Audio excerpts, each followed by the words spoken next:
உங்களோடு கூட இருக்கிற நல்ல இயேசு கிறிஸ்துவனுடைய இனி நாமத்தினாலே உங்கள் யாரையும் வாழ்த்துக்கிறேன். இந்த நாள் உங்களுக்கு சந்தோஷமும் சமாதானமும் தேவனுடைய கிருபையும் சுகமும் பலனும் பாதுகாப்பும் நிறைந்த நல்ல நாளாக இருக்க வேண்டும் சொல்லி நான் உங்களை வாழ்த்துக்கிறேன். யோவான் எழுதினதான சுவிசேஷம் 11வது அதிகாரம் 4வது வசனம். யோவான் எழுதினதான சுவிசேஷம் 11வது அதிகாரம் 4வது வசனம். இயேசு அதை கேட்டபொழுது, இந்த வியாதி மரணத்துக்கு ஏதுவாயிராமல் தேவனுடைய மகிமை விளங்குவதற்கு ஏதுவாயிருக்கிறது, தேவனுடைய குமாரனும் அதிலே மகிமைப்படுவார் என்றார். இயேசு சொன்ன வார்த்தை. இந்த அதிகாரம் லாசரு என்கிறதான இயேசுவின் சிநேகிதன் என்று அழைக்கப்பட்ட ஒரு நபருடைய ஒரு கதை, ஒரு சம்பவம். இந்த சம்பவத்தை நீங்கள் எல்லோரும் அறிந்திருக்கிறீர்கள். லாசரு என்கிறதான மனுஷன், மரியாள், மார்த்தாள் என்கிறதான சகோதரிகள் இயேசுவின் மீது சிநேகமாக இருந்தார்கள். இயேசுவின் மீது நண்பர்களாக, இயேசு கிறிஸ்துவானவருடைய நண்பர்களாக இருந்தார்கள். லாசரு என்கிறதான மனுஷன் வியாதிப்பட்டு மரிக்கும் தருவாயில் இருக்கிறான் என்று சொல்லி இயேசு கிறிஸ்துவானவருக்கு அந்த சகோதரி ஒரு செய்தியை அனுப்புகிறார். இயேசு அந்த செய்தியை கேட்டதன் பின்பதாக இப்படியாக சொல்கிறார், இந்த வியாதி மரணத்துக்கு எதுவாயிராமல் தேவனுடைய நாமத்தின் மகிமைக்காக என்று அவர் சொல்கிறார். எல்லா காரியங்களும் தேவனுடைய நாமத்தின் மகிமைக்காக என்று சொல்லவும் முடியாது. ஆனால் தேவன் மகிமைப்படுவார் என்பதிலே எந்த விதமான சந்தேகமும் இல்லை. தேவனுடைய விருப்பம் இல்லாமல், தேவனுடைய அனுமதி இல்லாமல் எந்த ஒரு காரியமும் ஒரு மனுஷனுடைய வாழ்க்கையில், அதாவது தேவன் நியமித்த, தேவன் அழைத்த, தேவன் தெரிந்து கொண்ட ஒரு மனுஷனுடைய வாழ்க்கையிலே நடைபெறாது என்பது மாற்ற முடியாத, மாறாத ஒரு உண்மையாக, சத்தியமாக அது இருக்கிறது.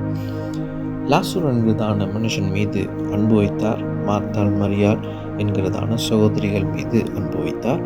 எனவே இவர்களுடைய செய்தியையும் அவர் பொருட்படுத்தாமல், அல்லது லாசருவினுடைய வியாதியின் நிமித்தம், அந்த மரண வேதனையின் நிமித்தம் வேதனைப்பட்டு கொண்டிருக்கிறதான லாசருவினுடைய மற்றும் மரியாள், மார்த்தாளுடைய அந்த உணர்வை கூட தேவன் பொறுத்து கொண்டார்.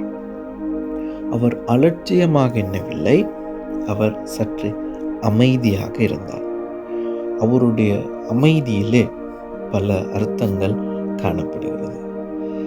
அவர் அமைதியாக இருந்து இது தேவனுடைய நாமத்தின் மகிமைக்காக என்பதன் நிமித்தமாக, அதை அறிந்து கொண்டதன் நிமித்தமாக அவர் அமைதியாக இருந்தார்.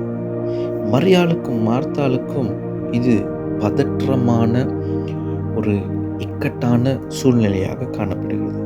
என்ன செய்வது? இயேசு கிறிஸ்து வந்தால் இந்த சூழ்நிலை மாறுமே என்று சொல்லி அவர்கள் பதறி அழுது கொண்டு வேதனைப்பட்டு கொண்டு இருக்கிற ஒரு காரியம். ஆனாலும் இயேசு கிறிஸ்துவானவர் என்ன நடக்கப் போகிறது என்பதை அறிந்திருந்ததின் நிமித்தமாக அவர் அமைதியாக இருந்தார்.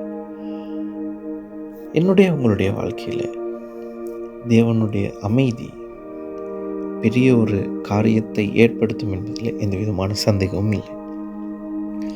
சில சூழ்நிலைகள் எங்களுக்கு மிகவும் அவசரமான ஒரு சூழ்நிலையாக, இப்பொழுது இதை செய்து ஆக வேண்டும், இப்பொழுது இதை நிறைவேற்றி ஆக வேண்டும், இதை இப்பொழுது முடிவுக்கு கொண்டு வர வேண்டும், இதை இப்பொழுதே விலக்கி வைக்க வேண்டும் என்று எங்களுடைய மனதுக்கு, எங்களுடைய அறிவுக்கு சில காரியங்கள் தோன்றலாம். அதை நாங்கள் அப்படியாக செய்து முடிக்கலாம். ஆனால் தேவன் எல்லாவற்றையும் அறிந்திருக்கிறார். ஏன் என்னுடைய ஜெபத்துக்கு இன்னும் பதில் இல்லை என்கிறதான பலருடைய கேள்விகள் இன்றைக்கும் பதிலில்லாத கேள்விகளாகவே காணப்படுகிறது. ஆனால் தேவன் அறிந்திருக்கிறார் என்பது மாற்ற முடியாத உண்மை.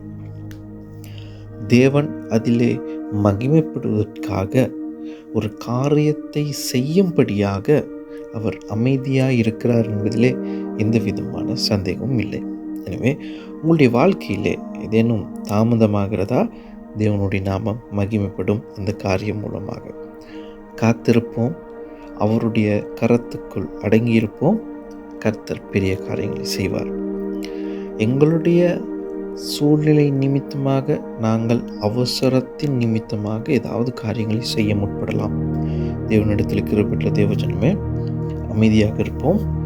கர்த்தர் அறிந்திருக்கிறார். இயேசு கிறிஸ்துவானவர் அறிந்திருக்கிறார். கிரியை செய்கிறவர் அமைதியாக இருக்கிறார் என்பது அதனுடைய பொருள். எனவே அவருடைய கிரியைக்கு ஒரு நேரம் வரப்போகிறது. அந்த நேரத்தில் தேவனுடைய நாமம் மகிமைப்படும், அவரும் மகிமைப்படுவார். நீங்களும் ஆசீர்வாதத்தோடு கூட இருப்பீர்கள். இந்த நாள் உங்களுக்கு நல்ல நாளாக இருக்க உங்களை வாழ்த்துகிறேன். கர்த்தர் உங்களை ஆசீர்வதிப்பார்.